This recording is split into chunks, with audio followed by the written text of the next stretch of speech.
Buenas noches, y bienvenidos de nuevo a otro viaje por los pasillos silenciosamente fascinantes de la historia humana.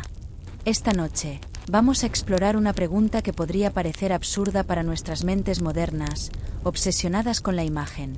¿Te casarías con alguien sin haber visto jamás su rostro? Antes de comenzar esta exploración apacible de los misterios matrimoniales, me gustaría pedirte que te tomes un momento para suscribirte a nuestro canal, darle me gusta a este vídeo, y déjame saber en los comentarios qué hora es donde te encuentras y desde qué rincón del mundo nos escuchas. Tu participación nos ayuda a continuar trayéndote estos viajes históricos tranquilos, y realmente disfruto saber que compartimos este momento silencioso a través de diferentes usos horarios y continentes. Acomódate ahora en tu posición más cómoda. Quizás ajusta tu almohada, sube un poco más tu manta, y deja que tu respiración se ralentice para coincidir con el ritmo de los siglos pasados. Esta noche, deambularemos por los pasillos sombríos de los matrimonios arreglados, las uniones pragmáticas que construyeron imperios, y las costumbres curiosas que decidieron los destinos de millones, todo sin un solo desliz hacia la izquierda o derecha. Verás, durante la mayor parte de la historia humana, el matrimonio no se trataba de mariposas en el estómago o rodillas débiles al primer encuentro. Se trataba de supervivencia, de alianzas, de la coreografía cuidadosa de combinar recursos, linajes y poder político. La idea de casarse por amor, de incluso contemplar a tu futuro cónyuge antes del día de tu boda, habría parecido tan extraña a nuestros antepasados como sus prácticas nos parecen a nosotros ahora. Así que cierra los ojos, si no lo has hecho ya, y déjame llevarte en un viaje a una época cuando el matrimonio era menos sobre romance y más sobre, bueno, casi todo lo demás. Imagina, si puedes, un mundo donde las fotografías no existen. Sin aplicaciones de citas, sin perfiles de redes sociales, sin manera de echar un vistazo casual a alguien al otro lado de una habitación llena de gente y decidir si es tu tipo. En este mundo, que fue, de hecho, el mundo durante casi toda la historia humana, los matrimonios se arreglaban con el mismo cuidado metódico que podríamos usar hoy para seleccionar un socio comercial o elegir un automóvil confiable. Comencemos en la Europa medieval, alrededor del año 1200. Eres la hija de un señor menor, quizás de 15 años, viviendo en una casa solariega de piedra donde las paredes lloran de humedad y el viento invernal encuentra cada grieta. Tu padre acaba de recibir una carta, sellada con cera roja, de un noble a 3 días de viaje. La carta propone un matrimonio entre tú y su segundo hijo, un joven que nunca has conocido, cuyo rostro existe solo en tu imaginación y en las descripciones cuidadosas y diplomáticas que llegarán a través de mensajeros durante las próximas semanas. El proceso comienza no con cortejo, sino con negociación. Imagina el rasgueo lento de la pluma sobre pergamino mientras se redactan acuerdos bajo la luz tenue de velas hechas de grasa de oveja. Tu dote se calcula, quizás 20 acres de tierra fértil, una docena de ovejas, algunas monedas de plata desgastadas por innumerables transacciones, y un tapiz que tu abuela tejió representando escenas de la Biblia. Su familia ofrece protección, un título de respeto modesto, y la promesa de que nunca te faltará pan o un techo sobre tu cabeza. ¿Pero qué del amor? ¿Qué de la atracción? Estos son lujos que tu sociedad no puede permitirse priorizar. Verás, en un mundo donde la mortalidad infantil podría reclamar la mitad de todos los niños, donde una mala cosecha podría significar hambruna, donde la guerra podría barrer tus tierras como una plaga, el matrimonio sirve una función mucho más crucial que la felicidad personal. Es un contrato para la supervivencia, escrito en el lenguaje del beneficio mutuo y sellado con la esperanza de que el afecto pueda crecer, como la hiedra en una pared, con el tiempo. Considera a Lady Matilda de Braose, una figura real del siglo XIII en Gales. Se casó con William de Braose a través de tal arreglo, probablemente sin haber visto su rostro antes del día de su boda. Los registros históricos sugieren que pasó semanas antes de la ceremonia aprendiendo sobre el linaje de su familia, sus tierras en las marcas galesas, y su reputación tanto por su destreza militar como, quizás más importante, su habilidad para administrar propiedades eficazmente durante tiempos de conflicto. Su preparación para el matrimonio involucró memorizar los nombres de sus parientes, entender las alianzas políticas que su unión crearía y aprender las costumbres de su hogar. ¿Puedes imaginar este tipo de preparación? En lugar de preguntarte si tendrás química, estás estudiando genealogía. En lugar de planificar citas románticas, estás aprendiendo sobre rotación de cultivos y manejo de ganado. La expectativa no es sobre mariposas y primeros besos. Es sobre la pregunta más pesada de si este extraño te tratará con respeto, si sus tierras son fértiles, si su familia te dará la bienvenida o te verá como una forastera para siempre. La ceremonia de boda en sí se convierte en el verdadero primer encuentro de nuestra pareja. Imagina esta escena: una iglesia de piedra llena del aroma pesado de incienso y las oraciones susurradas de familias reunidas. La novia se acerca al altar en un vestido que representa meses de costura cuidadosa, su rostro cubierto por un velo que sirve propósitos tanto ceremoniales como prácticos, mantiene el misterio hasta el momento final, y oculta cualquier nerviosismo o desilusión que pudiera parpadear a través de sus rasgos. El novio está de pie en el altar, quizás igualmente nervioso, igualmente curioso. Este es el momento de la revelación, no solo de rostros, sino de futuros. ¿Serán sus ojos amables? ¿Serán sus manos gentiles? Estas son las preguntas que revolotean por las mentes mientras intercambian votos en palabras latinas que la mayoría de los participantes no entienden completamente, uniendo a dos extraños en una sociedad que esperan crecerá hasta convertirse en algo parecido a la satisfacción, si no al amor. Los relatos históricos de este periodo ocasionalmente nos dan vistazos de estos primeros encuentros. Una crónica de 1205 describe una boda en Yorkshire donde la novia supuestamente quedó tan impresionada por el semblante gentil de su esposo que sonrió durante toda la ceremonia, un detalle lo suficientemente significativo como para que el monje que registraba el evento sintiera que valía la pena anotarlo. Otro relato, de un monasterio francés, registra el alivio de un novio porque su novia no parecía ni enfermiza ni mal parecida, sugiriendo que la salud física y el atractivo básico se esperaban, incluso si no se garantizaban. Pero hagamos una pausa aquí y consideremos qué significaba atractivo en un mundo tan diferente al nuestro. Sin los estándares de belleza modernos transmitidos a través de los medios masivos, el atractivo era más probable que se midiera por signos de salud y fertilidad. La piel clara sugería buena nutrición y la ausencia de enfermedad. Los dientes fuertes indicaban una dieta aún no devastada por azúcares refinados.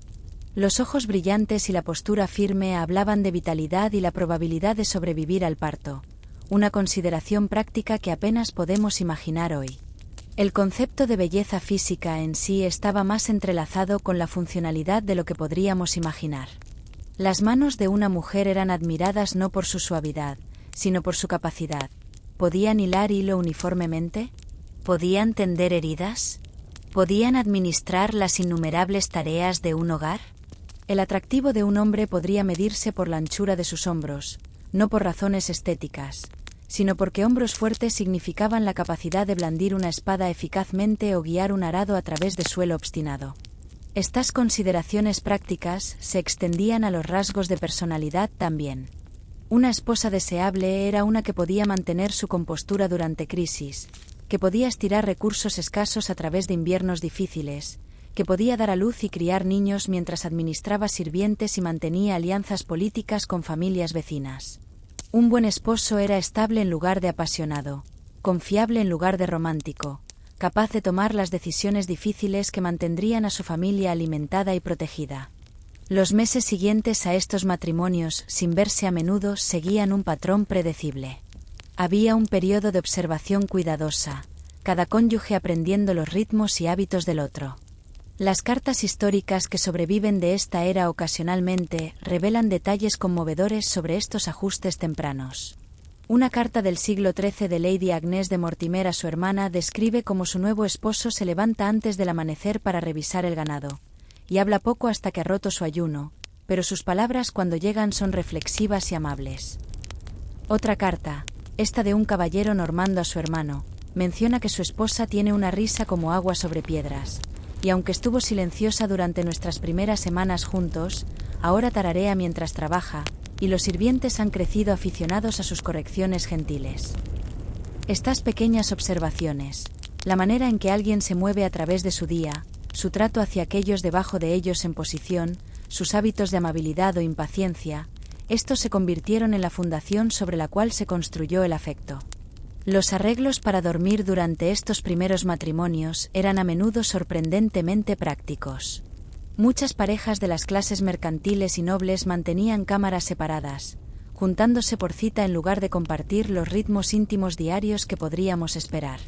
Esto creaba una dinámica curiosa donde la intimidad física era programada y con propósito, destinada a la producción de herederos, mientras que la intimidad emocional se desarrollaba lentamente a través de comidas compartidas, conversaciones sobre administración de propiedades y las innumerables pequeñas decisiones que componen una vida. Imagina el romance peculiar de tal arreglo, llegar a conocer a alguien no a través de conversación casual o entretenimiento compartido, sino a través de observar cómo manejan una crisis en los campos de trigo, o cómo responden cuando un sirviente se enferma, o cómo se conducen durante negociaciones con señores vecinos. La atracción, cuando se desarrollaba, se basaba en competencia y carácter revelado a través de la acción en lugar de a través de rituales de cortejo diseñados para impresionar. Esto no es romantizar lo que era a menudo un sistema difícil y limitante, particularmente para las mujeres que no tenían elección en el asunto. Pero hay algo casi refrescante sobre la honestidad de estos arreglos, matrimonios que comenzaban con expectativas claras y metas prácticas, donde cualquier calidez que se desarrollara era una sorpresa genuina en lugar del resultado de ilusiones cuidadosamente elaboradas. Mientras continuamos más profundo en esta exploración histórica, ten en mente esa pregunta con la que comenzamos. ¿Te casarías con alguien sin haber visto jamás su rostro? Para nuestros antepasados medievales, la pregunta no era si lo harían, era cómo harían lo mejor de lo que era, para ellos, simplemente la manera en que funcionaba el mundo. El ritmo de sus días, la textura de sus vidas, el peso de sus responsabilidades, todo esto moldeó lo que valoraban en una pareja y lo que esperaban que el matrimonio pudiera proporcionar. Mañana, exploraremos cómo estos mismos principios se desarrollaron en diferentes culturas alrededor del mundo, pero por ahora, deja que tu mente descanse en la imagen de esa iglesia de piedra, esa novia y novio nerviosos, ese momento de revelación silenciosa cuando dos extraños se convirtieron en socios en la gran empresa de construir una vida juntos. Ahora naveguemos hacia el este, atravesando territorios y épocas, para descubrir cómo distintas civilizaciones enfrentaron esta misma cuestión esencial del compañerismo conyugal sin encuentro previo. La urgencia humana de establecer vínculos, de garantizar la continuidad, de formar linajes, estos instintos superaron las fronteras geográficas, aunque se expresaron de maneras tan diversas como los entornos que las influenciaron. Transportate a la China ancestral, durante el Imperio Han, cerca del año 150 después de Cristo. Eres la descendiente de un negociante de sedas, y tu universo está regido por ceremonias meticulosas y una dedicación extraordinaria a los matices. Tu futura unión ha sido coordinada no mediante correspondencia entre tu progenitor y la estirpe de un posible consorte, sino a través de las deliberaciones minuciosas de una intermediaria matrimonial, una mujer cuyo oficio demanda la perspicacia de un embajador, la retentiva de un académico y el discernimiento de un visionario. La intermediaria se acomoda en el salón de audiencias de tu hogar, un recinto que exhala aromas de infusión de azahar y el sutil enmohecimiento de manuscritos centenarios. Porta consigo no representaciones gráficas de candidatos potenciales, la captura de imágenes, naturalmente, no surgirá hasta dentro de 17 centurias más, sino algo considerablemente más cautivador, descripciones orales minuciosas que resuenan como versos líricos. Relata sobre un joven intelectual proveniente de una dinastía de magistrados gubernamentales, y sus expresiones configuran panoramas más intensos que cualquier retrato visual podría lograr.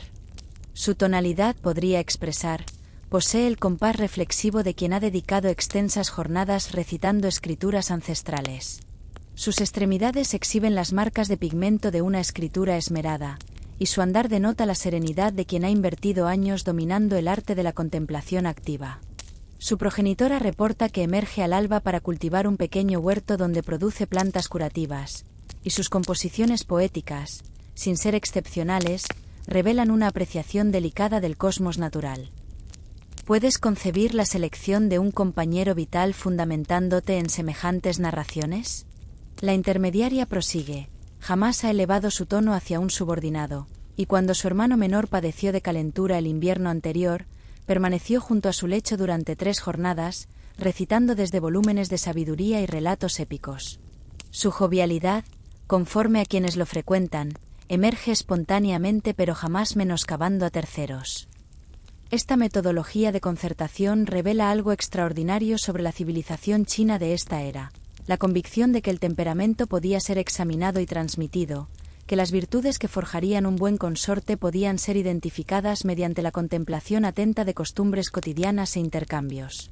La función de la intermediaria exigía que se transformara en una suerte de estudiosa de comportamientos, analizando las cadencias de diversos núcleos familiares, registrando cómo los candidatos potenciales consideraban a sus ancestros, sus consanguíneos, sus servidores y sus obligaciones. Tu preparación para el enlace involucraría instruirte no sobre sus posesiones territoriales o su fortuna, aunque estos elementos pragmáticos ciertamente se evaluaban, sino sobre las filosofías ancestrales de su linaje, la modalidad de composición lírica que favorecía, la forma en que su hogar conmemoraba las festividades cíclicas. Podrías invertir semanas ensayando el protocolo específico de la ceremonia de infusión preferida por su clan, o dominando las diferencias regionales en artesanía textil que te identificarían como una nuera apropiada. La celebración nupcial en sí constituiría un protocolo elaborado que se prolongaría durante múltiples jornadas, con los prometidos contemplándose nítidamente por vez primera únicamente en el instante culminante. Pero a diferencia de la revelación más directa de las tradiciones occidentales, los usos matrimoniales chinos frecuentemente incluían un lapso de intercambio ceremonial, diálogos estructurados donde la pareja podía evaluar la compostura mutua, su destreza con los rituales, su capacidad para maniobrar expectativas sociales complejas. Los archivos históricos de la dinastía Tang describen estas interacciones con especificidad encantadora. Un testimonio narra sobre una desposada que cautivó a su nuevo consorte al identificar acertadamente la procedencia territorial de un incienso particular que se consumía durante la ceremonia, un detalle que evidenció no meramente instrucción, sino la clase de atención refinada a pormenores sensoriales que era enormemente apreciada. Otro registro menciona a un desposado que conquistó la estimación de su prometida al percibir que había modificado sutilmente la disposición floral en la mesa ceremonial para equilibrar mejor la composición visual, un ademán que mostró tanto sensibilidad estética como la confianza para perfeccionar silenciosamente costumbres establecidas. Ahora permite que tu imaginación te transporte más al meridión, hacia los dominios insulares de la Java ancestral, aproximadamente en el siglo VIII después de Cristo. Aquí, en un cosmos de precipitaciones monzónicas y atmósfera impregnada de aromas especiados, las concertaciones matrimoniales adoptaron una naturaleza completamente diferente. Eres la descendiente de un mercader de condimentos, y tu compromiso ha sido negociado no simplemente entre estirpes, sino entre comunidades íntegras cuya prosperidad depende de preservar entramados complejos de intercambio comercial y compromiso recíproco. El entorno tropical condiciona absolutamente todo respecto a estas tradiciones matrimoniales. Las uniones frecuentemente se proclaman durante la temporada árida, cuando el desplazamiento entre islas es más seguro y cuando la colectividad dispone del tiempo libre para celebraciones suntuosas. Tu futuro cónyuge habita en una isla ubicada a 3 jornadas de travesía en embarcación con flotadores laterales, y la negociación de tu matrimonio ha involucrado no solamente a vuestras respectivas familias, sino los comandantes de navíos mercantiles, los sacerdotes que preservan el equilibrio espiritual entre comunidades, y los artífices que crearán las ofrendas que se intercambiarán. En esta civilización, la cuestión no es meramente si puedes colaborar junto a tu futuro consorte, sino si vuestra unión preservará el equilibrio delicado de vínculos que mantiene prósperas a comunidades completas. Tu matrimonio debe contemplar no únicamente compatibilidad personal, sino relaciones comerciales, patrones de migración estacional de flotillas pesqueras, y las obligaciones espirituales intrincadas que rigen las relaciones interinsulares. El periodo preparatorio aquí implica instruirse sobre la isla de tu futuro esposo, sus tradiciones particulares, sus ritmos estacionales, sus prácticas espirituales. Podrías invertir meses dominando el estilo específico de tejido practicado por su comunidad, o memorizando las genealogías que vinculan a su familia con espíritus ancestrales significativos. Pero más cautivadoramente aún, también te instruiría sobre el ambiente natural que se transformará en tu hogar, las temporadas fructíferas de diversos árboles, los patrones climáticos que moldearán tu existencia cotidiana, las variaciones locales en idioma y tradición. Tu primer encuentro con tu futuro esposo podría acontecer durante un intercambio ceremonial entre ambas islas, una ceremonia comercial formal donde los matrimonios se anuncian junto con acuerdos mercantiles y observancias espirituales. Visualiza la escena. Decenas de embarcaciones con flotadores laterales varadas en una orilla, sus cascos esculpidos con diseños intrincados y adornados con flores.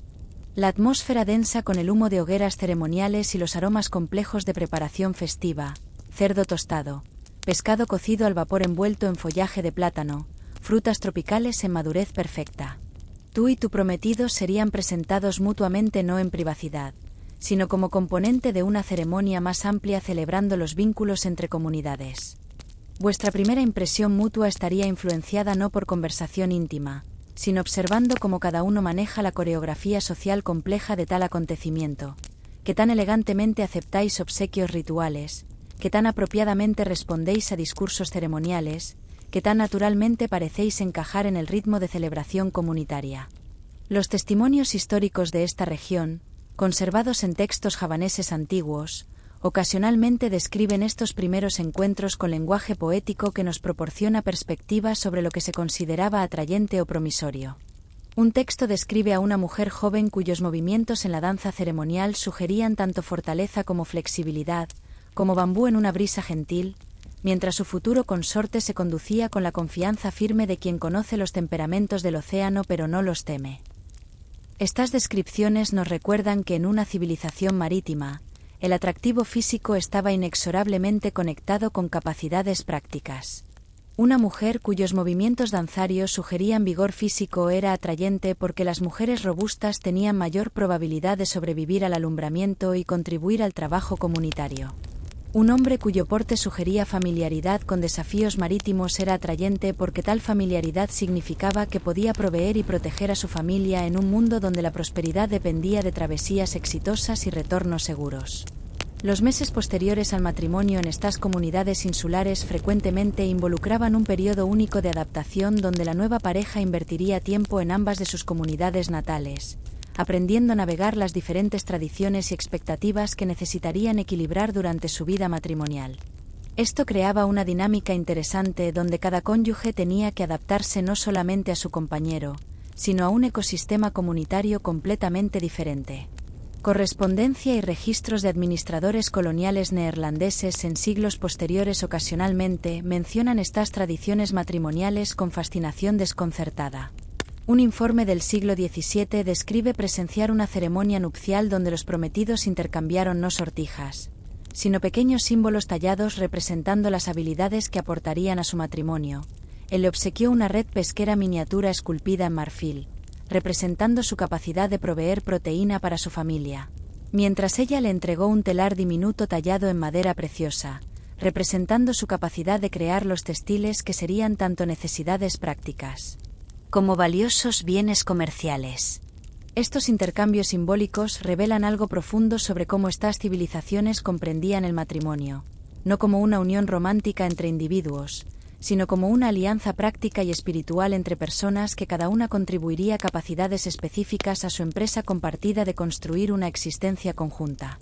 Mientras nos desplazamos más profundamente a través de estas variaciones culturales, considera cómo diferentes presiones ambientales moldearon lo que cada sociedad consideraba esencial en un compañero matrimonial. En la Europa medieval, el énfasis recaía en la administración territorial y alianza política. En la China ancestral, el enfoque se centraba en el refinamiento cultural y la armonía familiar. En el sudeste asiático marítimo, las prioridades eran la experiencia náutica y la integración comunitaria.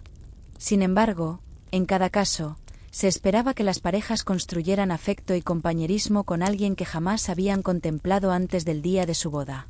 El éxito de estos matrimonios dependía no de la atracción inicial o compatibilidad romántica, sino de cualidades que únicamente podían observarse con el transcurso del tiempo: paciencia, benevolencia, competencia y la capacidad de trabajar hacia metas compartidas incluso cuando las preferencias personales pudieran entrar en conflicto. Deja que tu mente repose ahora en estas imágenes: la intermediaria china con sus descripciones poéticas, la novia javanesa aprendiendo a tejer en un nuevo estilo, el caballero europeo estudiando genealogías en lugar de planificar gestos románticos.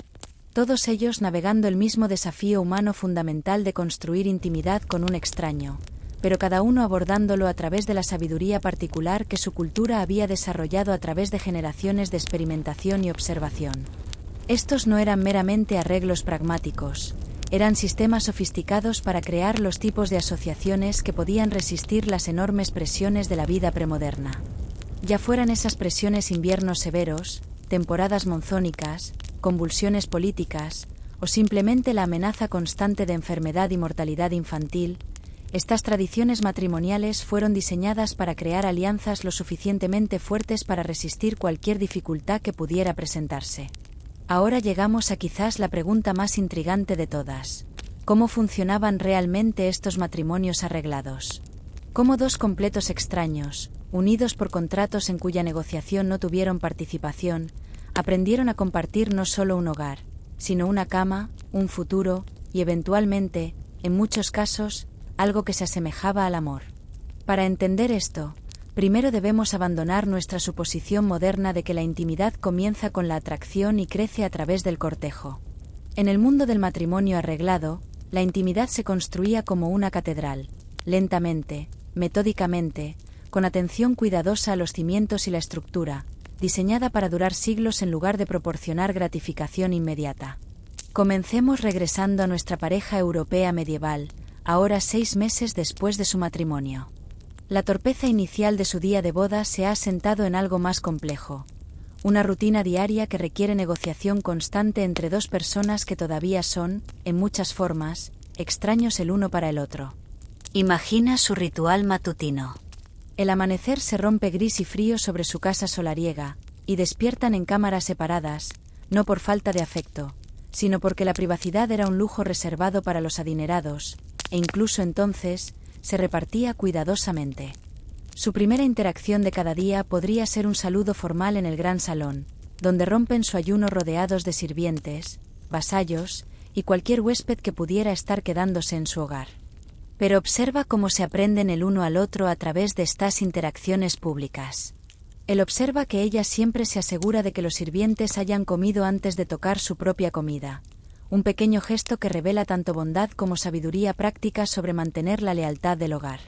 Ella nota que él escucha cuidadosamente cuando el maestro de establo informa sobre la condición de los caballos, haciendo preguntas que muestran genuina preocupación por el bienestar de los animales en lugar de tratarlos meramente como propiedad valiosa. Estas pequeñas observaciones se acumulan como sedimento en un río, construyendo lentamente la fundación para un entendimiento más profundo. Las cartas medievales que han sobrevivido nos dan vistazos de cómo las parejas documentaron este proceso de descubrimiento.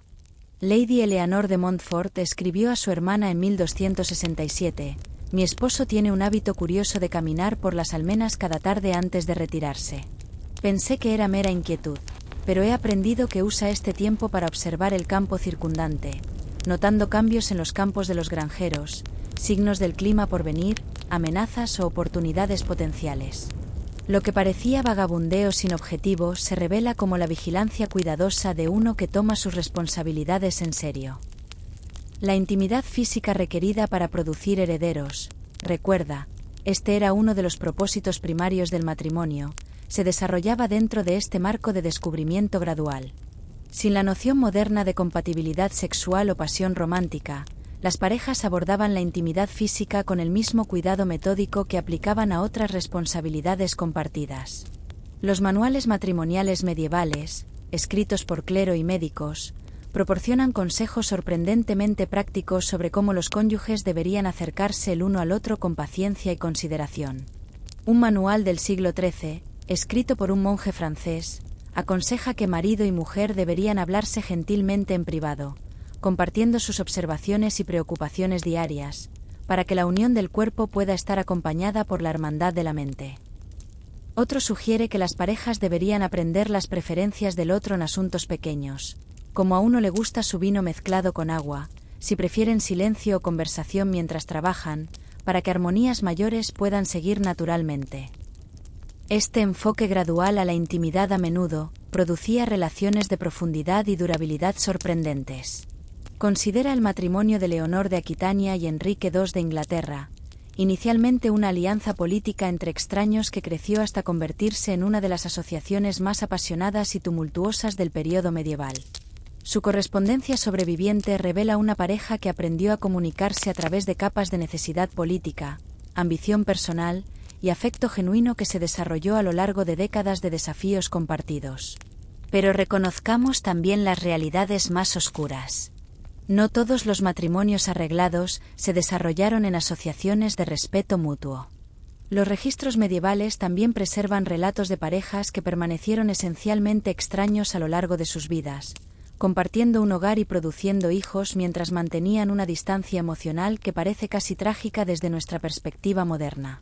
Una crónica del siglo XIV de Alemania describe una pareja noble que, después de 20 años de matrimonio, todavía se dirigían el uno al otro con la cortesía formal reservada para conocidos, nunca desarrollando la intimidad casual que podríamos considerar esencial para el matrimonio.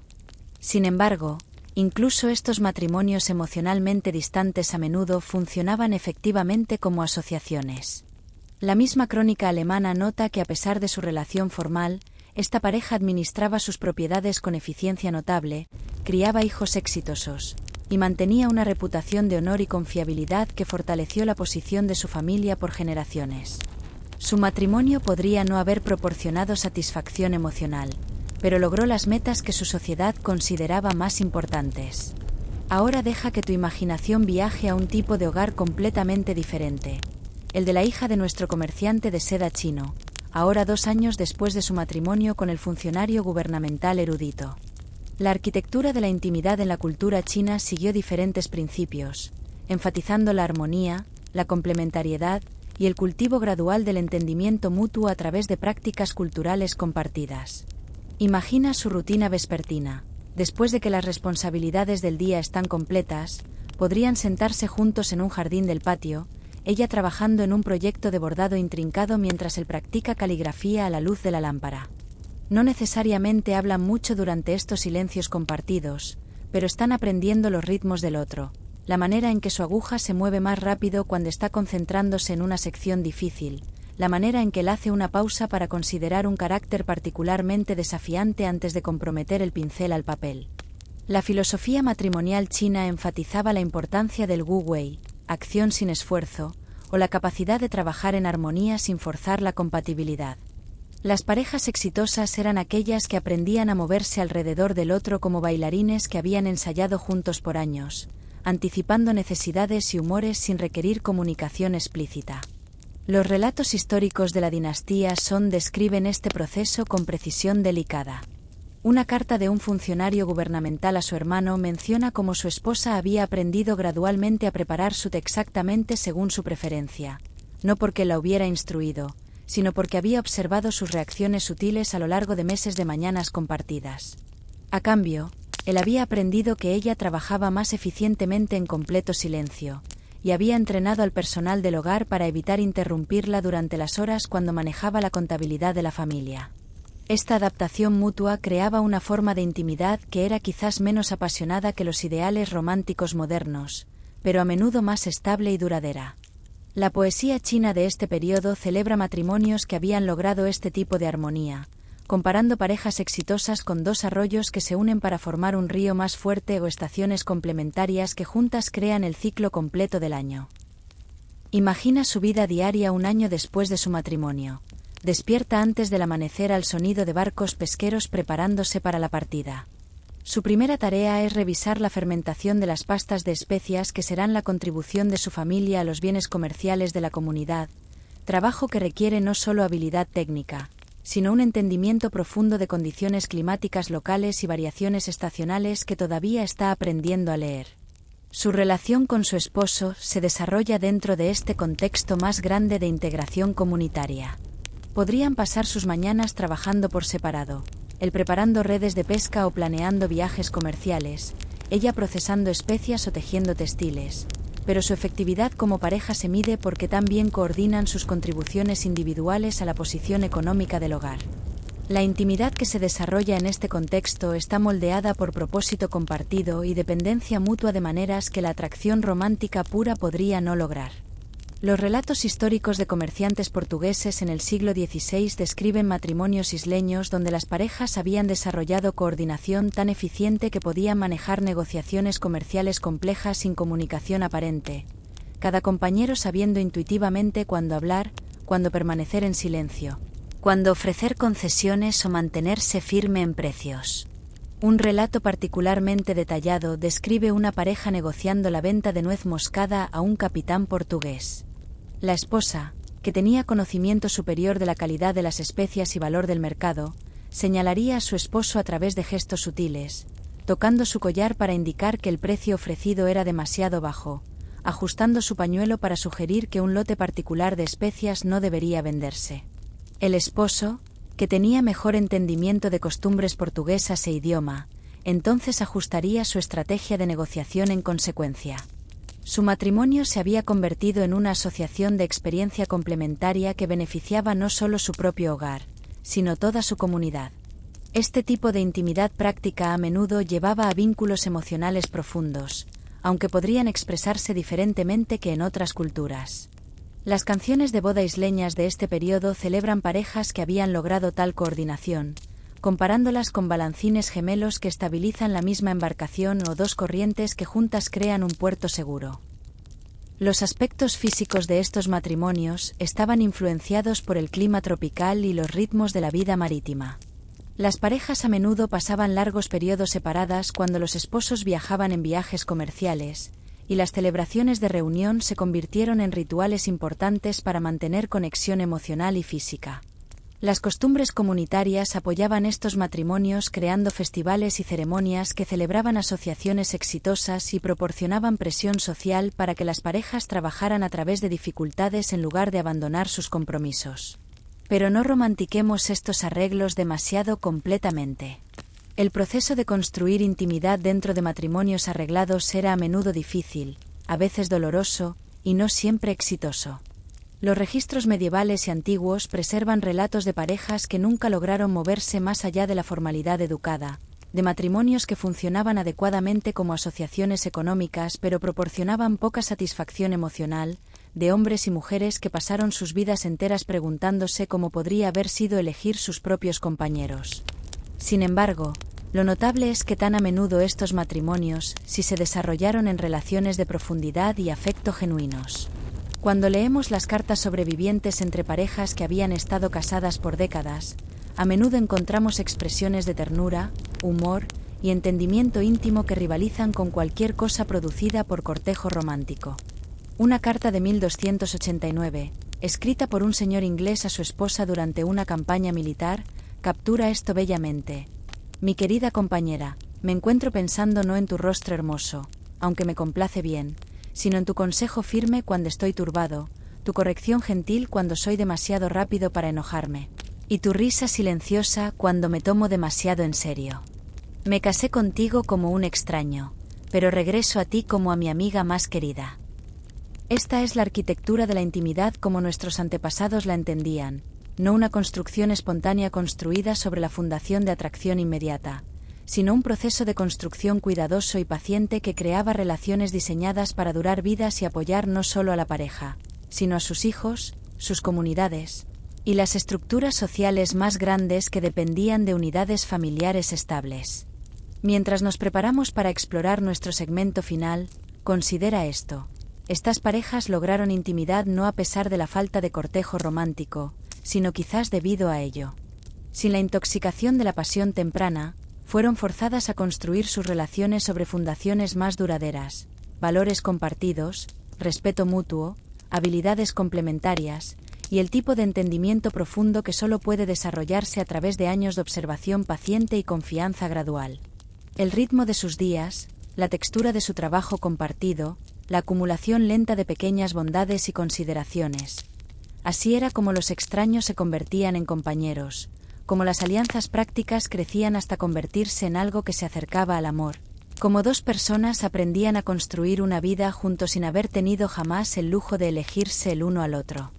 Mientras llegamos al final de nuestro viaje nocturno a través de los matrimonios del pasado, vale la pena hacer una pausa para reflexionar sobre lo que estas historias podrían enseñarnos sobre la naturaleza del amor, la asociación y la extraña alquimia que transforma a dos extraños en una familia.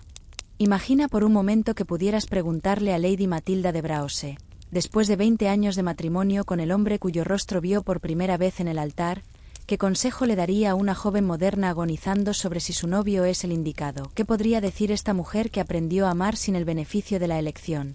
¿Que construyó intimidad sin el fundamento de la atracción inicial? Quizás ella sonreiría con esa sabiduría particular que viene de haber navegado décadas de vida real junto a otra persona, y diría algo como: niña querida, estás haciendo la pregunta equivocada. La pregunta no es si él es el indicado para ti. La pregunta es si ambos son capaces de convertirse en las personas indicadas el uno para el otro. Este es quizás el entendimiento más profundo que emerge de nuestra exploración de estos matrimonios históricos, que el amor duradero no es tanto algo que encuentras como algo que construyes. Los matrimonios arreglados exitosos del pasado funcionaban no porque las parejas estuvieran destinadas el uno para el otro, sino porque ambos socios estaban comprometidos con el proyecto compartido de crear algo más grande que la suma de sus partes individuales. Considera las cualidades que estos matrimonios históricos valoraban más altamente: paciencia, bondad, competencia, la capacidad de trabajar hacia metas a largo plazo incluso cuando las preferencias inmediatas pudieran diferir. Estas no son las cualidades emocionantes que impulsan las comedias románticas modernas, pero son las características que permiten que dos personas naveguen décadas de desafíos reales juntos. Nuestro comerciante de seda chino y su esposa erudita no se casaron porque compartían los mismos intereses o porque se sintieron instantáneamente atraídos el uno al otro. Se casaron porque sus familias reconocieron que tenían temperamentos complementarios y valores compatibles, que su unión crearía estabilidad tanto para ellos como para las generaciones que vendrían después.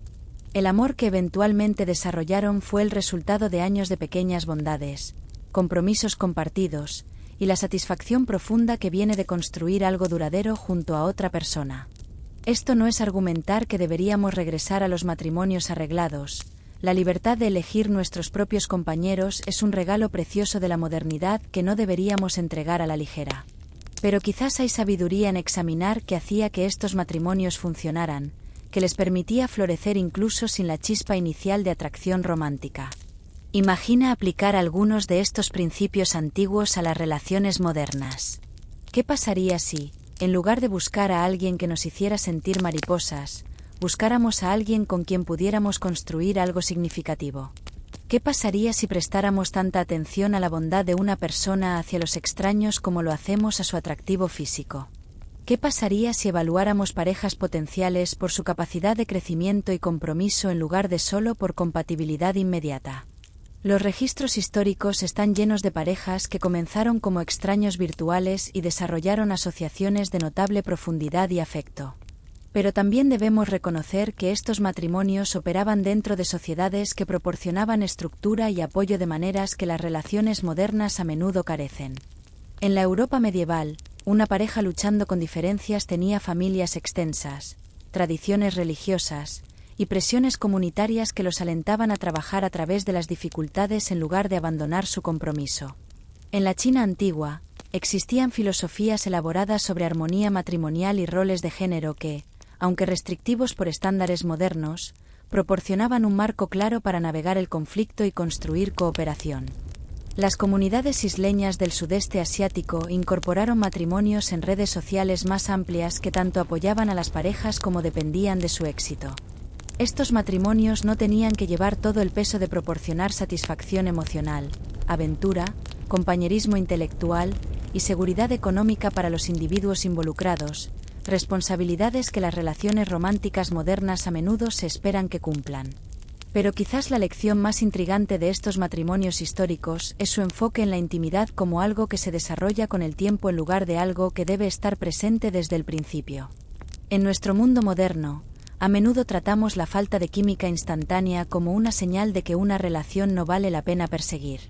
Nuestros antepasados entendían que la verdadera intimidad, el tipo que dura décadas y sobrevive crisis reales, se construye a través de experiencias compartidas, confianza ganada gradualmente, y el tipo de conocimiento profundo que solo viene de observar cómo alguien se comporta a través de miles de días ordinarios.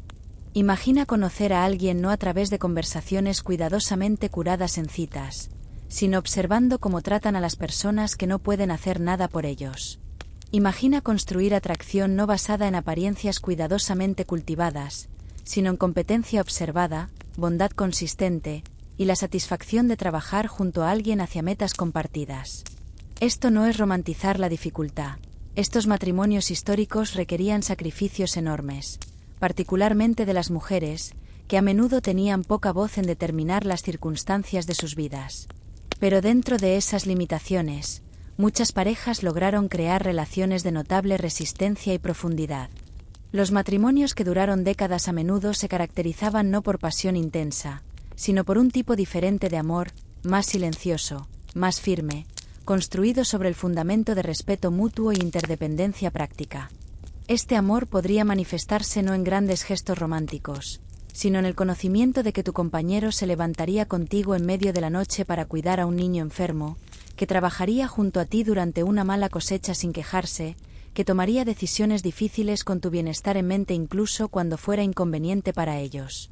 Nuestro señor inglés, escribiendo a su esposa desde la campaña militar, captó esta calidad cuando escribió sobre regresar a ella como a mi amiga más querida.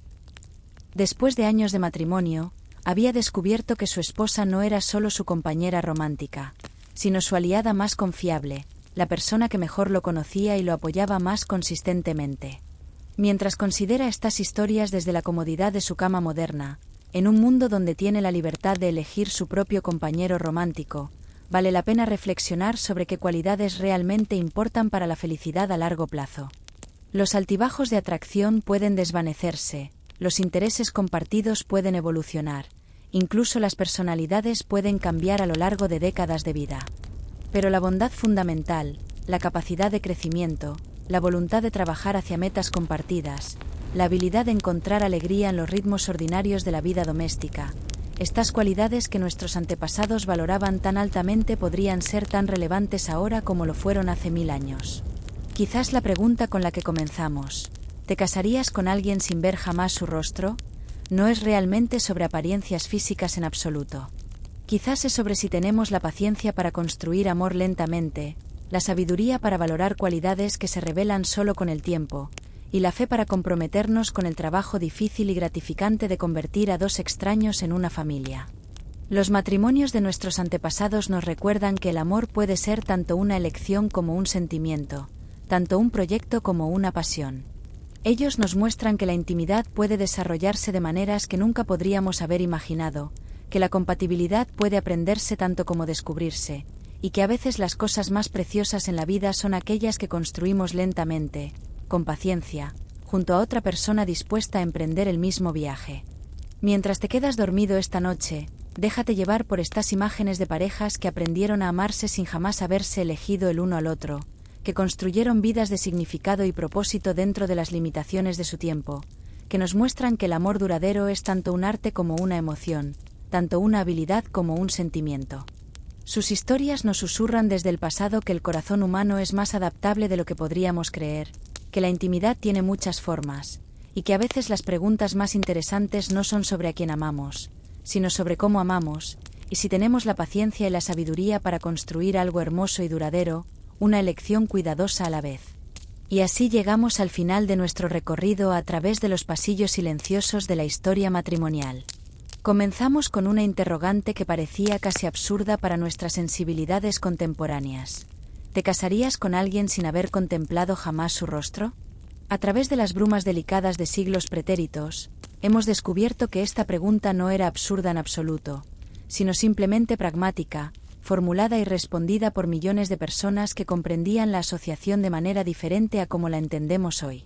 Hemos deambulado por salones medievales de piedra donde los matrimonios se negociaban como tratados, a través de jardines de patios chinos donde la compatibilidad se construía mediante silencio compartido y habilidades complementarias, por puestos comerciales insulares donde las parejas aprendieron a comunicarse sin palabras y construir intimidad a través de propósito común. Hemos observado cómo los extraños se transformaron en compañeros, cómo las alianzas prácticas evolucionaron hacia afecto genuino, cómo el amor se entendía no como el inicio de las relaciones, sino como su destino gradual. El cosmos de los matrimonios concertados ha desaparecido, y somos más prósperos por su desvanecimiento.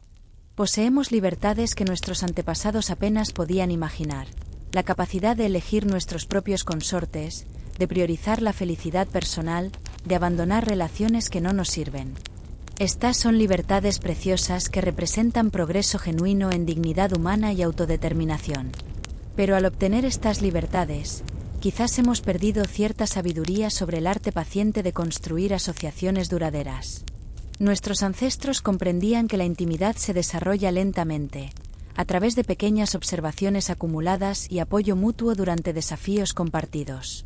Sabían que las expectativas realistas frecuentemente conducen a sorpresas placenteras, mientras que las expectativas imposiblemente exhaustivas a menudo llevan a la desilusión. Construían relaciones sobre fundamentos de respeto mutuo y capacidades complementarias, entendiendo que la atracción romántica podría ir y venir, pero la asociación práctica podría perdurar toda una existencia. Mientras te acomodas para dormir, deja que tu respiración se ralentice para coincidir con el ritmo de aquellos días ancestrales que hemos explorado juntos. Siente el peso de tu almohada cómoda, la calidez de tu manta, la seguridad de tu vida moderna, todo esto posibilitado por el trabajo paciente de innumerables parejas que eligieron construir vidas conjuntas incluso cuando comenzaron como extraños. Su valor ante la incertidumbre, su paciencia en construir entendimiento con alguien que nunca habían elegido, su fe en que la buena voluntad y el propósito compartido podían crear algo que se aproximara a la felicidad. Estas cualidades trascendieron las circunstancias particulares de su época y continúan ofreciendo sabiduría sobre el desafío humano fundamental de aprender a convivir. Ya sea que encontremos a nuestros consortes a través de aplicaciones de citas o arreglos familiares, ya sea que cortejemos durante años o nos casemos como extraños, todos enfrentamos la misma tarea esencial: aprender a construir intimidad con otro ser humano imperfecto, aprender a crear una asociación que pueda sobrevivir los desafíos inevitables de la vida compartida, aprender a practicar el amor como una habilidad en lugar de simplemente experimentarlo como una emoción. Esta noche, mientras te diriges hacia el sueño, llevas contigo la sabiduría gentil de siglos pasados, la comprensión de que las relaciones duraderas se construyen no solo sobre atracción inicial, sino sobre paciencia, cooperación práctica, expectativas realistas y la acumulación lenta de bondad mutua y respeto. Descansa ahora en la comodidad de tus libertades modernas y la sabiduría gentil de asociaciones ancestrales. El mañana traerá sus propios desafíos y oportunidades, pero esta noche puedes dormir pacíficamente, sabiendo que los humanos siempre han encontrado maneras de construir amor y crear familias y apoyarse mutuamente a través de la larga aventura de la vida compartida. El ritmo de sus días, la textura de su trabajo compartido, la arquitectura paciente de intimidad que construyeron ladrillo por ladrillo cuidadoso, deja que estas imágenes te acompañen hacia un sueño apacible, recordándote que el amor, en todas sus formas y todos sus siglos, siempre ha sido tanto más simple y más complejo de lo que imaginamos. Duerme bien, y gracias por acompañarme en este viaje gentil a través de la historia silenciosamente fascinante de cómo los extraños aprendieron a amarse mutuamente, un día paciente a la vez.